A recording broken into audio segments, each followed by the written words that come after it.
Just একটু ঠান্ডা মাথায় সবাই চিন্তা করো।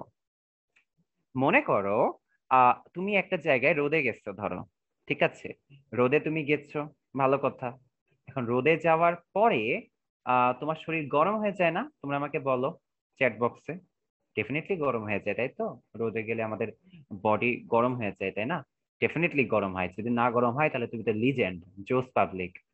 সো অ্যাকচুয়ালি কি হয়, আমাদের এই যে আলোটা আছে এটা হচ্ছে অ্যাকচুয়ালি বডিতে শোষিত হয়ে যায় বা অ্যাবজর্ব করে, হ্যাঁ, বডির অণু পরমাণুর ভিতরে ঢুকে পড়ে। এতে করে এটা পরবর্তীতে তাপে পরিণত হয়, আমাদের শরীরটা গরম গরম লাগে।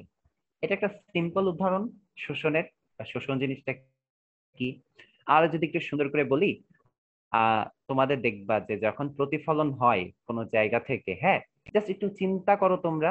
গাড়ির কাছে আমরা আমাদের চেহারা দেখতে পারি না, বলো? গাড়ির কাছে যখন আমরা তাকাই তখন আমরা আমাদের চেহারা দেখতে পারি না গাড়ির কাছে? সবাই বলতেছে জি ভাইয়া, আমরা তো দেখতে পারি।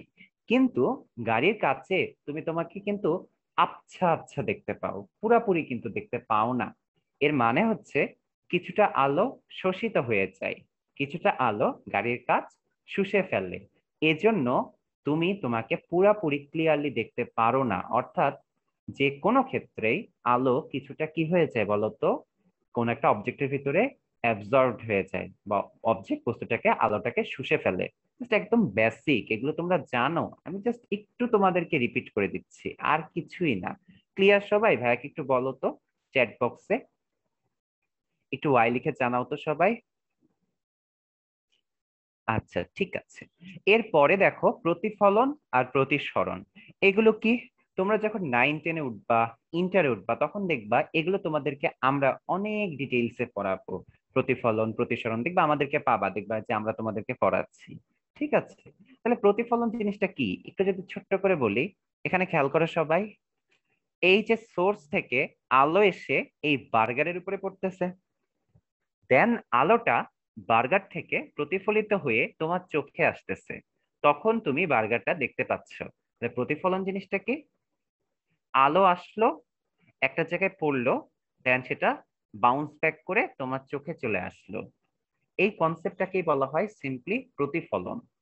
বুঝতে পারছো? একদম সিম্পলি যদি আমরা বলি, এটা একটা প্রতিফলনের এখানে একটা উদাহরণ দেওয়া আছে। আবার যদি একটু আমরা ফিজিক্সের ভাষায় চিন্তা করি, তুমি যখন আয়নার সামনে যে দাঁড়াও, তখন আয়নায় তুমি তোমার একটা ছবি দেখতে পাও, তাই তো? সেইখানেও কি হয় বলো তো? প্রতিফলন হয়। তোমার শরীর থেকে আলো যে আয়নায় পড়ে, তারপরে আয়না থেকে আলো তোমার চোখে আসে, তখন তুমি আয়নায় তোমাকে দেখতে পাও। অর্থাৎ এখানেও কি হয় বলতো? প্রতিফলন হয়। বুঝতে পারছো কনসেপ্ট গুলো? এগুলো তোমাদের সব জানা জিনিসপাতি, এগুলো তোমরা সব পারো। আমি খালি একটু জাস্ট তোমাদেরকে রিভিশন করাচ্ছি, আর কিচ্ছু না। একটা জিনিসও আমি নতুন কিছু পড়াচ্ছি না, আমি জাস্ট গল্প করতেছি তোমাদের সাথে।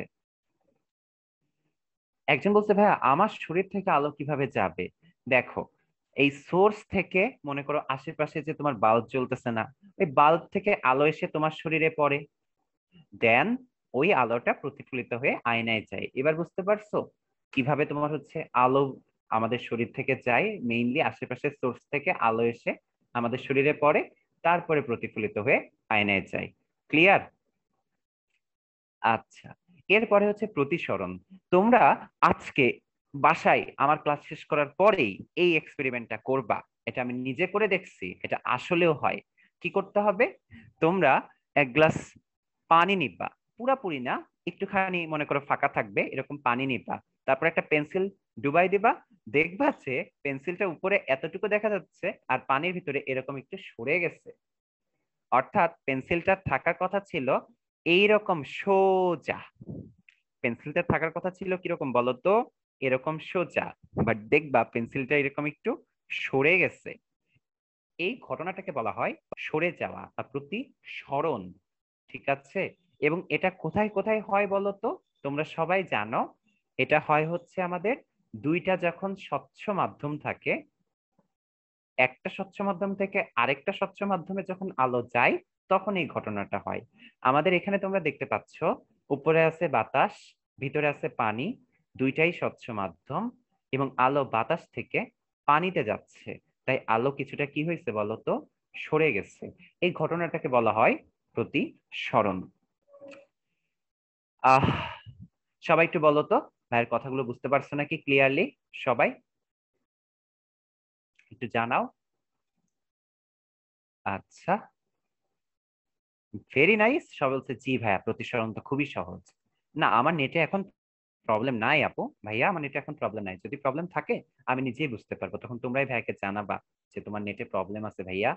আচ্ছা, এবার দেখো, এই প্রতিফলন প্রতিসরণ নিয়ে যাতে তোমাদের পরীক্ষায় যদি ম্যাথ মনে করো সংজ্ঞা আসে, তোমরা যদি মনে করো হচ্ছে অনেকে হয়তো বা নাও পারতে পারো সংজ্ঞাগুলো, তাই তো?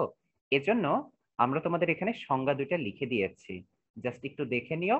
ভাইয়া যেভাবে বলেছি ঠিক সেভাবে সুন্দর করে সংজ্ঞাগুলো